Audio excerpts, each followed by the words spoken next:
I am shocked I even need to clarify this, but there exist certain individuals who are in support of the Jets bringing back Jamal Adams. I want to make this abundantly clear. The Jets have no justification to seek a reunion with this man.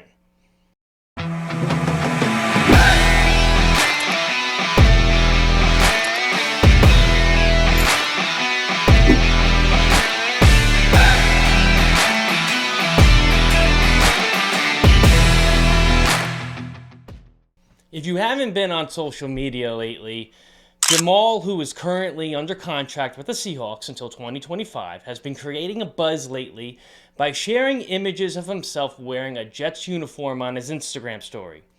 He stirred up more excitement when replying to a comment on Instagram suggesting that Jets fans long for his return. Not me, and we'll get into why. In response, Adams hinted at his desire to reunite with the team that selected him in 2017, saying, "Let's do it again." Hi, everyone. We have more intelligence than we are currently demonstrating. If you find it necessary to understand why the decision to bring back Jamal would be considered one of the most foolish choices in the franchise's recent history, a challenging benchmark to surpass, I will be glad to provide an explanation. To begin with, let's not overlook the fact that Adams departed from the team in 2020. The Jets and Adams did not separate on good terms. Jamal managed to exit, resorting to attention-seeking behavior on social media. Since he left, he has consistently criticized the team and us fans, and he even went as far as launching a personal attack against one of our beat reporters. Certainly appears to be a fantastic addition to the locker room that is aiming to secure a Super Bowl victory, right? What sort of impression would Joe Douglas and the Jets organization be conveying if they permit a player to take advantage of them only to eventually embrace them once again? If Adams is still considered an exceptional player, there might be a worthwhile discussion to be had. Ultimately, winning takes precedence over everything else.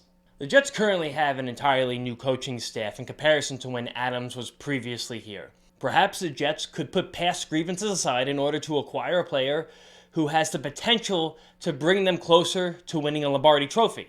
However, the truth is that Adams is no longer a competent player. Not at all. Jamal falls far short of his previous achievements as a two-time Pro Bowler. He's not even met the standards of a starting player. It's not accurate to describe his performance as merely acceptable. In fact, he had an extremely poor performance last season in Seattle. Prez is known for his inability to make tackles. In 2023, Adams had the highest missed tackle rate among 74 safeties who played at least 500 defensive snaps, standing at 24.2%, the lowest performance in all of football. Furthermore, Adams is responsible for permitting a passer rating of 122.1 on throws directed towards his area he's covering, placing him in the bottom 7 safeties in this category. So he lacks the ability to tackle, he lacks the ability to cover, but does he still possess the ability to blitz? No, he's no longer able to do that. It has been 1,154 days since Jamal achieved his most recent sack, which occurred in Week 15 of 2020. For the past 24 games, Adams has not recorded a sack. Furthermore, in 20 of those 24 games, he did not even manage to make contact with the quarterback. Jamal will turn 29 this year. He's faced numerous injuries since he's joined the Seahawks. He has undergone significant changes and is no longer the same player he was 5 years ago. Based on his performance, it can only be inferred that it would be better suited for him to be a backup at this point in his career. The injuries present an additional concern. Jamal's participation in the last 4 seasons has been limited to just 34 out of 67 games, with only 10 out of 34 games played in the last 2 seasons. He has not exceeded 12 games played since 2019. In addition, the Jets are not a perfect match for his playing style. There is no evidence to suggest that Adams will suddenly regain this previous level of dominance upon his return to the Jets. During Jamal's time in New York, he thrived under the defensive strategy implemented by Greg Williams. This approach was drastically different from the current scheme employed by the team. Williams had a strong inclination towards blitzing, which perfectly aligned with Adams' skill set. However, since the arrival of Ulbrich and Saleh, the Jets have significantly reduced their usage of blitzing, especially when it comes to their defensive backs. Let's take for a moment to think about this. During the entire 2023 seasons, the safeties of the Jets only blitzed 16 times. However, Adams on his own blitzed a staggering 99 times in 2019. There were 3 specific games where he blitzed a total of 13 times in the game.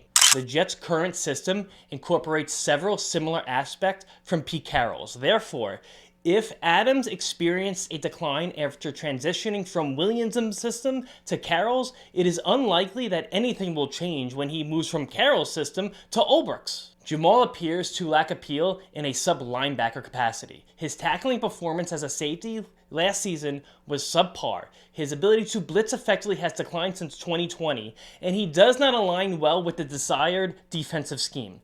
Even if he were to only play during rushing downs or in basic formations, it is challenging to envision how we would even enhance the team's performance. Moreover, Ashton Davis already excelled in this specific role for the Jets last year. It would be easier to just go re-sign Davis.